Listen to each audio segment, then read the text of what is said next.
Hey guys, just wanted to let you know, this is another compilation video of past best teams. So you got the best team for Kanto Remastered and Charizard plus Blastoise back to back. As usual, I will leave you timestamps in the description below so you can choose which team you want. Before we start though, I'm going to be taking a break until the weekend of New Year's, so that means no new content until then. Instead, there will be a compilation video per week.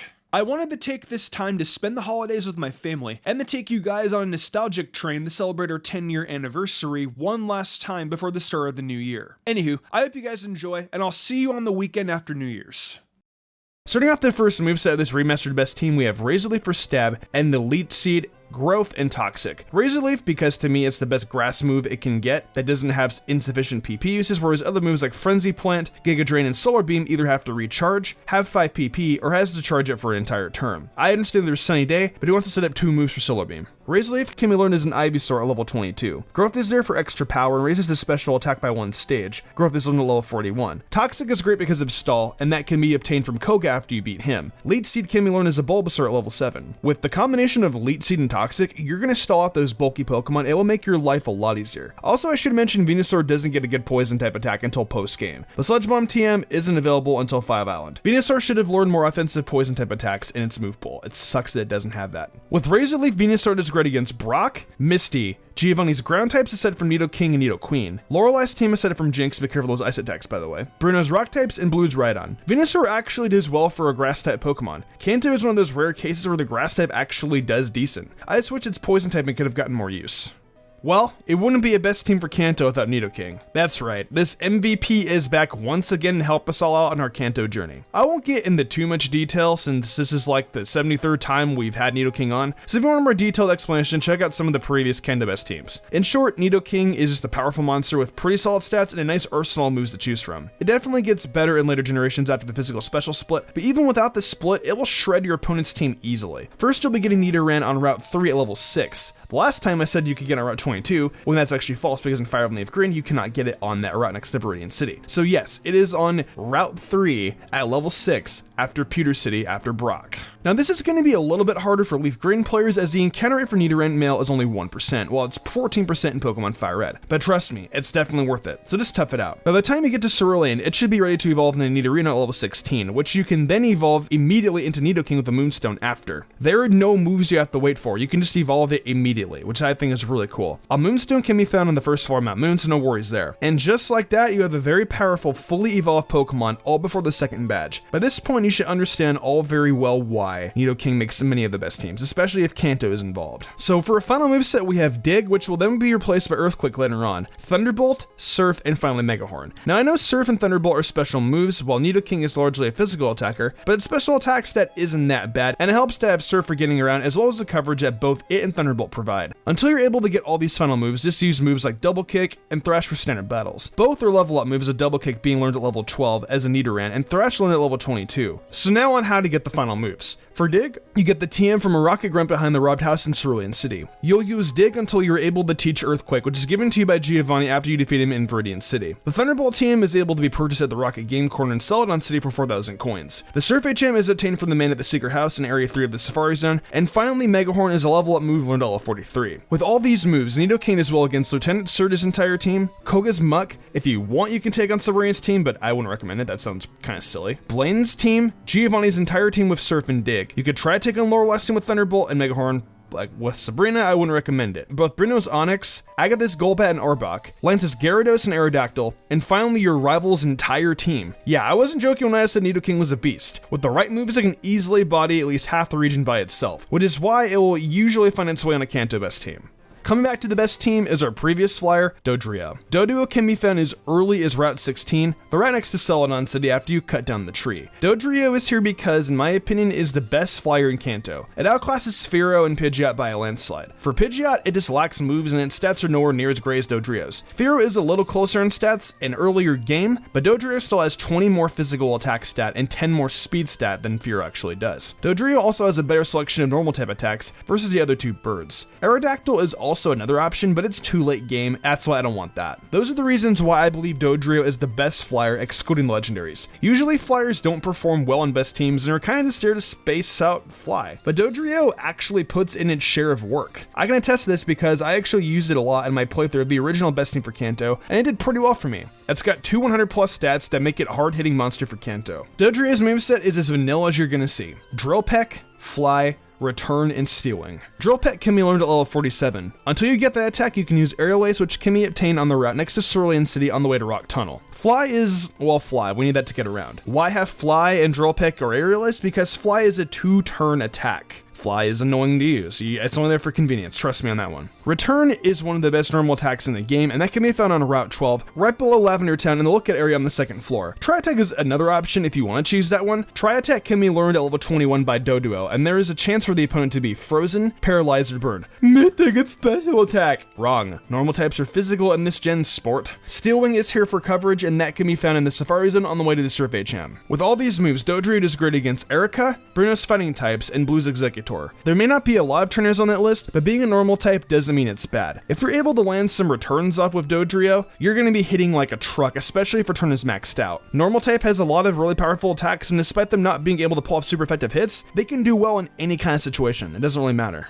Next up, we have a newcomer to the best team series, being Hitmonlee. Now Hitmonlee is taking Jolteon's place, and the reason being is simply that it serves more purpose than an electric Pokemon does. Jolteon is really only super useful against Lorelei, while Hitmonlee, as you will see soon enough, can be more beneficial to this team. Now you might also be asking, why Hitmonlee over Hitmonchan? 3 reasons. It's faster, has a better move pool for this generation, and it hits harder. A lot of the time with these best teams, speed really matters. And while Hitmonchan isn't the slowest in the world, Hitmonlee's 11-point higher speed stat will really help out. There's also the fact that its attack stat is 15 points higher than Hitmonchan's, which really helps get those wins a bit easier. And finally, the last point of contention is the move pool. While yes, Hitmonchan's move pool is more diverse from a type standpoint, it doesn't really do it any good in the 3rd generation as we have not received the physical special split, meaning most of these moves are special. And take a look at that special stat. Yeah, 35 isn't going to be useful to me at all, Chief. So to me, it's only natural that Hitmonlee makes the cut. Now I guess the one downside is that it has pretty abysmal defense stat as a trade-off for the higher speed and attack, but I really do feel like the pros outweigh the cons in this case. So how you get it is real obvious to anyone that has ever played a Kanto game. You simply fight your way through the fighting dojo in Saffron City, and you get to choose between it and Hitmonchan as a prize. It's going to be a little underleveled, being level 25, but if you get it at around the time you go to Celadon City, it shouldn't be that bad. If anything, it will probably be stronger. Now the moveset for Hitmonlee is real simple and will require virtually no work. We have Brick Break,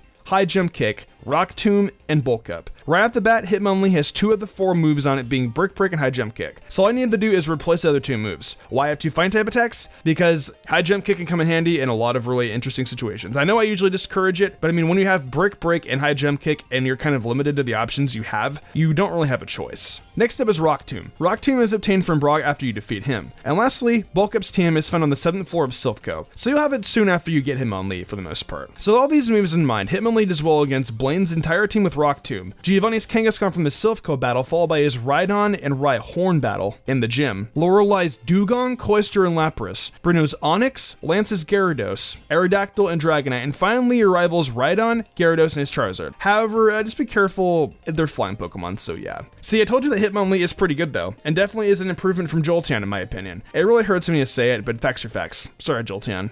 We have yet another veteran returning to the best team, being none other than Snorlax. I swear, Snorlax has been on just as many best teams as Nidoking has, so it should really be no surprise to see it again. It's a strong and beefy Pokemon with a solid move pool, and of course it's here. Now I know that Tauros is also another option, but I mean, I think Snorlax is better just because of the bulk. Now to get Snorlax is the same as usual. You can get 2 in Kanto by playing the Pokeflute to wake it up, 1 on Route 12 and 1 on Route 16. It doesn't really matter which one you get, but I would just recommend getting the one on Route 12 as it's on the way towards the 6th member of the team. Now for its moveset, it's going to be pretty much the same as the last few best teams. We're doing Headbutt, which is followed by Body Slam, Shadow Ball, Brick Break, and Strength. Last time we had Seismic Toss and Yawn on Snorlax, but Brick Break is just a more solid move. Yawn was for annoyance, but honestly it's not necessary. Strength is needed, as well as providing powerful stab. So Headbutt is already on Snorlax when you capture it, and Body Slam is learned via level up at level 33. Shadow Ball's TM is obtained at the Rocket Game Corner for 4,500 coins. I know you're going to have to go to the Game Corner a lot, but that's where most of the good TMs come from. Brick Break's TM is located on the 1st floor of the SSN, or can be bought at the Celadon department store. And finally, Strength is given to you by the Warden after you give him his golden teeth. Snorlax can do some serious damage to pretty much anyone in Kanto, but with these moves, Snorlax does best against Sabrina's team aside from Venomoth, Giovanni's Kangaskhan and Silphco, and then later his Rhyhorn and Rhydon at the gym, Lorelai's team, Bruno's Onix, Agatha's team aside from Arbok, and finally your rivals Alakazam, Rhydon, and Exeggutor. Yeah, Snorlax does pretty well in Kanto. It's good to see you on the team again, buddy. Making her return to the Kanto Best Team series is Nicki Minaj. Aha, Mystic, you're funny, huh? Yeah, whatever. Jinx is back though, and I'm glad she is because I'm gonna prove to you guys that you do not need a water Pokemon in Kanto. Let's take a look at all these Pokemon across Kanto. Most of the Pokemon that are rock types are also ground types. Ground types are also weak against ice. The same applies to grass Pokemon as well. What about fire types? We got Nidoking, and not to mention Nidoking also has access to Surf. So we don't need a water Pokemon. A water Pokemon's purpose on the best team is to mainly use Surf. Am I wrong? We got a Pokemon that already knows Surf, so what's the problem? An ice Pokemon can do a water type Pokemon's job better in Kanto. Not to mention Jinx also has that psychic typing along with great speed and special attack. That psychic typing comes in handy for all the poison types scattered across the region. Most of the poison type Pokemon also have Levitate or some kind of immunity to the ground type attacks, so Jinx thrives. I think I can say that Jinx is the MVP of our team as it takes out most of the Pokemon across the region with ease, having both the typings of Ice and Psychic. A lot of Pokemon weaknesses in Kanto are these two types. Where to get Jinx is in Cerulean City. There is a house next to the Pokemon Center who is offering his Jinx for a Poliwhirl. Last time I told you guys you needed the old rod. That is actually false. I'm a doo-doo head who messed up. To get Poliwhirl, you're going to have to beat the Rocket Game Corner and then head over to Lavender Town Tower. Next, pick up the Pokeflute from Mr. Fuji, head south from Lavender Town down Route 12. Wake up Snorlax, capture that for the 5th team member, and there should be a house later on down that route. Go in and pick up a Super Rod. Then fly back to Vermilion City, go up to Route 6 with a fishing rod and fish for a Poliwhirl. I'm not sure what the level cap of what Poliwhirl has to be in order for Jinx to keep Level Kiss, but make sure that your Poliwhirl is at least level 26 the highest. Any other levels above that, I am not sure, feel free to experiment. I traded for Jinx with that level, and I still retain Level Kiss. Level Kiss is a great attack, as I will talk about that momentarily in the moveset. Jinx's moveset is crazy good. We got Ice Beam, Psychic, Level Kiss, and Calm Mind. It literally sounds like a competitive moveset. Ice Beam can be obtained from the Rocket Game Corner after winning 4,000 coins and buying it. Ice Punch can be used earlier, and that's 75 base power. If you don't want to get Ice Beam, use Ice Punch. It's pretty much the same exact thing, except 15 power or less. I like Ice Beam though because its maximized power being 90. It also helps that Ice was special in this generation of Pokemon. Ice Punch is learned at level 25. Lovely Kiss is learned at level 9, and make sure to follow what I said earlier in terms of getting a Poliwhirl. You should be able to capture a Poliwhirl up to level 30 and be fine, but I'm not sure entirely. Calm Mind is obtained after defeating Sabrina, and Psychic is given to you by Mr. Psychic in Saffron City. Also for some fun, the test how strong Jinx is, you can leave Erica and have Jinx challenge her. You can practically battle the gym leaders in any order you'd like. With these moves, Jinx can have fun with Erica, Koga, Giovanni's ground types, Agatha, Bruno, Lance, and Blue's Exeggutor, Rhydon, and Pidgeot. Jinx is the MVP of this team, and I hope you guys have fun using it, even though its design is a little bit strange. All in all, it's awesome and shreds Kanto. Alright, let's get in the Charizard's moveset. Starting off, we have Flamethrower for obvious stab, Fly for movement and stab, Dig for coverage, and Strength because HM slot. Flamethrower can be learned at level 34. Fly can be obtained from some random lady's house next to Celadon City. For Charizard's Dig, it's going to be available at the Celadon department store because the Rocket Dig TM is going to be used for a later member on the team. And Strength can be found after the Safari Zone when you find the Warden's Teeth. The Charizard line is great against Erica, Lorelai's Jinx, Bruno's fighting types, Team Rocket's poison types, and Blue's Exeggutor. Yeah, Charizard doesn't do much in Fire and Leaf Green, but I mean, it's your choice to pick it. The second member we're picking up is Mankey. Mankey can be found on the route next to Viridian City. Mankey is primarily captured for the beginning of the game due to Charmander's weakness against Brock. Mankey can decimate Brock, especially when it gets access to the move Low Kick, which does more damage based on the opponent's weight. Brock having rock Pokemon, it's kind of obvious why Low Kick does so much damage. Other than Brock though, the Primeape line can be a great asset to anyone's Charizard team in general. Primeape is one of the best fighting Pokemon inside of Firered and Leafgreen and has some pretty good stats, having 95 base speed and 105 in attack. It's fast and hits pretty hard, helping Charmander get past Brock and Charmeleon through Mount Moon. As far as movesets go for Primeape, we got Seismic Toss, which can be learned at level 26. It's good for opponents that are just a pain to take down. Seismic Toss does damage equal to the user's level. Mega Punch can be learned right outside of Mount Moon from the two fighting dudes. It's just powerful, and sometimes having a powerful normal attack is actually nice. Rock Slide can be taught by a tutor instead of Rock Tunnel, and it's great for Primeape's flying weakness. Just be wary because it can miss. Lastly, Primeape should learn Brick Break. This can be found in the SSN. Primeape is great against Brock,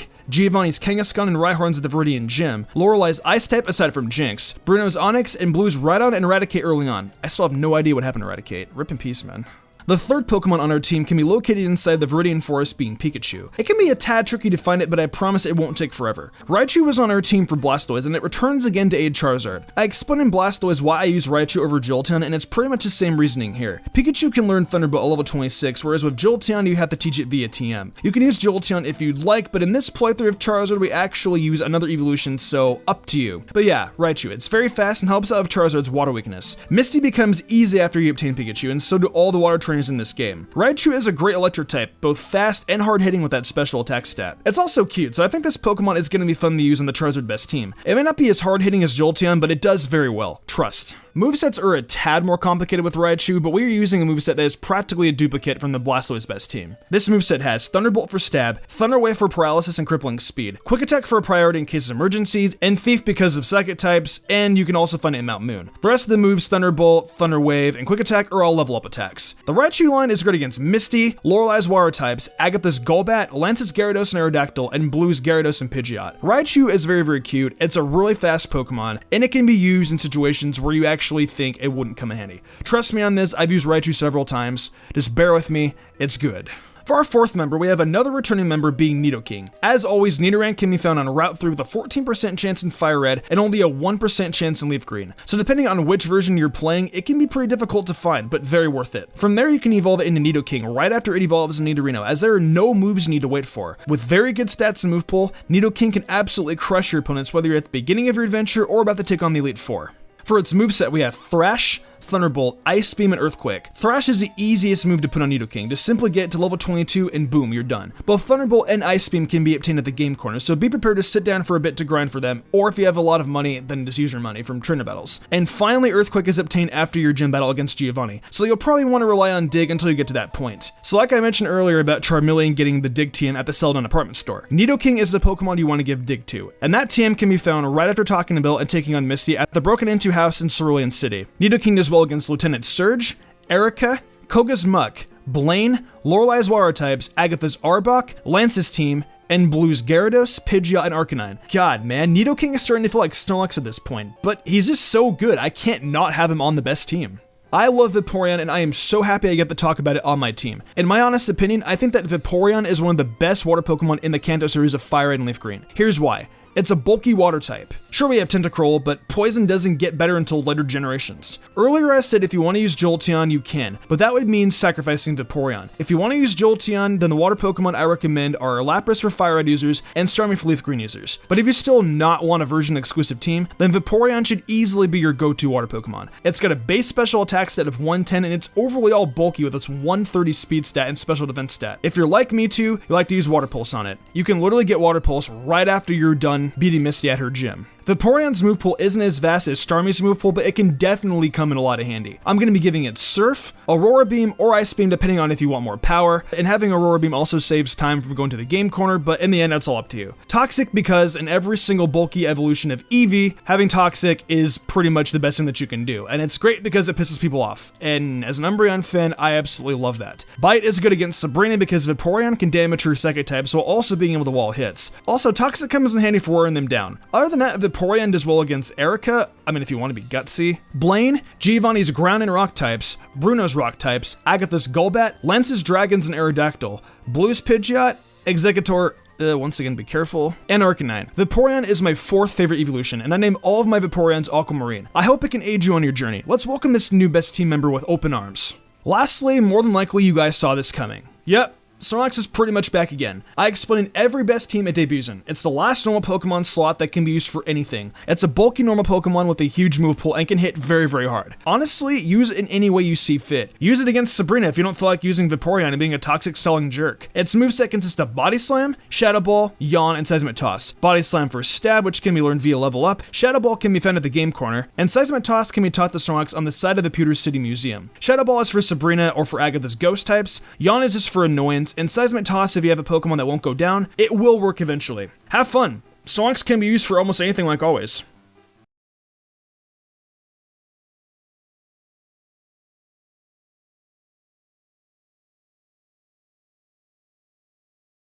The moves I want to give it are Surf, Strength, Ice Beam, and Bite. Starting off, give Blastoise its early water moves like Water Gun, and then eventually upgrade the Surf in the Safari Zone. Strength is for the sake of moving boulders, and we kinda need it. It also has 80 power, and we needed a good filler move slot. The normal Pokemon we get later on will have much more powerful normal attacks, so I really wouldn't rely on it that much. Ice Beam because coverage against grass types, and what water Pokemon doesn't have Ice Beam on it? Ice Beam can be obtained from the Celadon Game Corner for a lot of coins, so be prepared to spend a lot of your money, or if you want to spend hours in the slots, be my guest. The last move is Bite, and that's there for Psychic types and Ghost types, because there are no Dark types in Firered and Leafgreen. Blastoise is well against Brock, Misty Starmie, Blaine, Giovanni's ground types, Agatha's Haunter and Gengar, Bruno's Onix, Lorelai's Slowbro / Jinx, Lance's Dragons, Blue's Rhydon, Alakazam, Pidgeot, and Arcanine.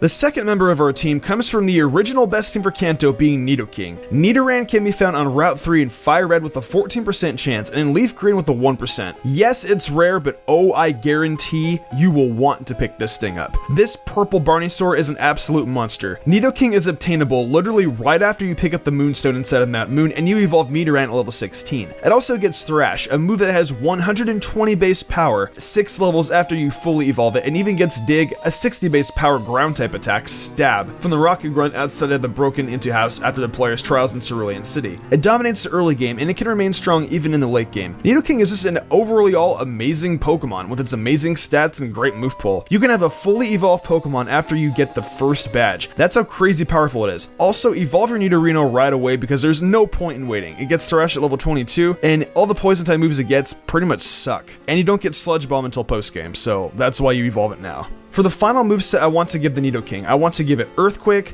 Thunderbolt, Ice Beam, and Thrash. Earthquake is here because of obvious stab, Thunderbolt for those water types, Ice Beam for other ground types, and Thrash because why not, it's super powerful. Earthquake can be found after you defeat Giovanni at the Viridian Gym, and Thunderbolt can be found at the Celadon Game Corner. Nidoking is great against Lieutenant Surge, Erica with Ice Beam, Koga's Muck, Blaine, Lorelei with Thunderbolt, just be a little bit careful, Agatha's Arbok, Lance's team with Thunderbolt and Ice Beam if need be, Blue's Gyarados, Pidgeot, and Arcanine. Nidoking is a monster, and I am proud to have it back on the best team. Welcome back, buddy. Also, if you guys want to replace Thrash, you could give it Strength or any other filler move slot that you guys want. The third Pokemon we have on our team is Raichu. I never thought I would have used a Raichu on a best team, but then again, this technically isn't the best team, so I guess it doesn't count. Or does it? Honestly, I don't know. Regardless, it's here, and it's perfect for this team because we need an Electro type, and our evolution slot will be taken up later if you do decide to take the non-version exclusive team. Pikachu can be found in the Viridian Forest. It may take a little bit of time to find it, but I don't think it's that hard. Pikachu and Raichu are both pretty fast Electro types, and to be honest, I think they have a better move pool than Jolteon does, not by much, but by a little bit. However, if you want to use Jolteon, that is fine. I'm trying to give this best team a lot of options, just in case you guys don't like the choices. If you do choose Raichu, though, it's great. It's fast. It can take out most of the water Pokemon threats in the game like Misty. There is a bit of water in the Seafoam Islands and a little bit inside of the Pre-Sevi Islands. There's also a reason why I prefer Raichu over Jolteon this time around because of the fact Raichu gets Thunderbolt via level up versus Jolteon where you have to teach everything to it via TM. Granted, you do have to evolve Pikachu at level 26, but I think it's worth the wait rather than grind up another TM at the game corner. Its special attack and speed may not be as great as Jolteon's, but I think it can work for the performance it can do. It's more convenient in my opinion, but like I said before, if you want to use Jolteon, there's no problem with that. Jolteon's still very, very good. Better stats, and yeah, I just prefer Raichu though. Raichu's moveset is similar to Jolteon's. There really isn't a lot you can do with it because it lacks a lot and most of TMs are post-game, so we have to make do with what we have. Thunderbolt for obvious stab, Thunder Wave to cripple down opponent's speed, Quick Attack for priority, and who knows, it may actually save your life. And Thief, which can be found on the second floor of Mount Moon. Raichu dominates against Misty, Lorelei's water types, Agatha's Golbat, Lance's Dragonite and Aerodactyl, and Blue's Gyarados and Pidgeot. Next up to the plate is, holy crap, Jinx? Yeah, Mr. O'Brien, apparently Jinx is on this best team. Well, I'll be a son of a gun. It looks like Jinx is going to be the fourth Pokemon on our team. Jinx is actually a tradable Pokemon that can be obtained in a house from an elderly woman next to the Pokemon Center in Cerulean City. In order to get Jinx, the player must first obtain a Poliwhirl. Poliwhirl can be found as soon as you pick up the Old Rod from Vermilion City. Once you have gotten the Old Rod, go to the route above Vermilion and fish for a Poliwag. Once you've found Poliwag, leveled up to 25, and then go snag your Nicki Minaj Anaconda. Leveling up Poliwag shouldn't be that hard because of the SS Sand and access to the VS Seeker. A lot of people underestimate Jinx. It actually has a very unique and great typing, being Ice and Psychic. Psychic pretty much dominates Kanto, having Team Rocket's Pokemon mainly being poison. And while the Ice type, it's just there for fun and it makes Lance crap his pants. Jinx has a decent move pool, it's got great special attack and speed, and it made Brock a happy man. So Jinx's moveset, I will admit it's pretty fun to use, and it's hilarious because it has Lovely Kiss to piss off your NPC opponent, and because putting Pokemon to sleep is a good thing. So its moves are Ice Beam for stab, no duh, same with Psychic, and Water Pulse for other coverage. Jinx can have fun with Erica,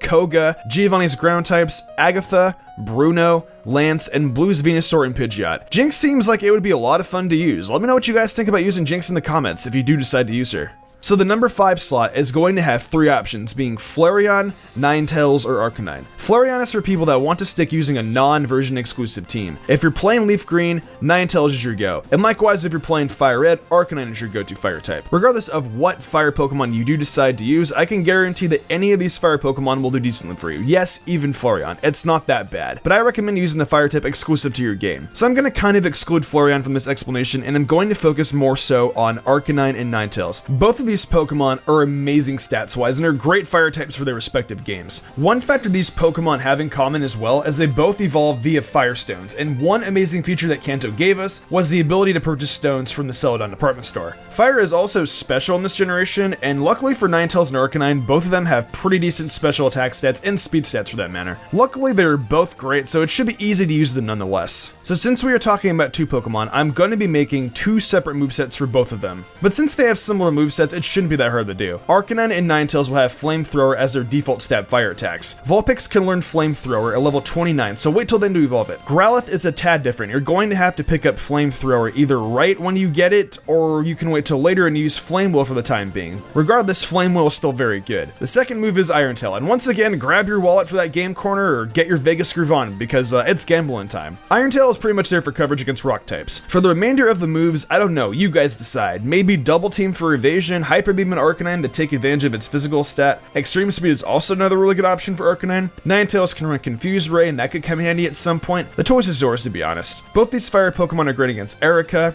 Blue's Venusaur, Lorelei's Ice types, Bruno's Onix if you're filling up to it, Lance's Aerodactyl, but I honestly don't recommend any of the rock types. Just have fun though. We didn't have fire types in the original best team, so tell me how well this duo does in their respective games. It's back. Our boy Peter Griffin is back on the team. Great to be back, Mystic. It's that last filler spot Pokemon Snorlax. I don't know how many best teams this dude has been on. It's just so good. It has amazing stats, great move pool, and one of the best normal Pokemon in the entire region of Kanto. It's a great filler Pokemon from anyone's team, and to be honest, if it makes the Charizard team, it wouldn't surprise me at all in the least bit. You can get Snorlax after you get the Pokeflip from beating the Lavender Town Tower after Team Rocket takes over. Literally after you complete the tower, Mr. Fuji will give you the Pokeflute. From there, head over west of Celadon City towards Cycling Road, and then bam, wake it up. You can also go south to Lavender Town if you want to catch it down there, or if you mess up with Snorlax on Celadon, you can pretty much go down there and go capture it. Since Snorlax is also the filler Pokemon, use it as you see fit. Its moveset consists of Body Slam, Yawn, Seismic Toss, and Shadow Ball, which can be obtained at the game corner. Have fun, Peter.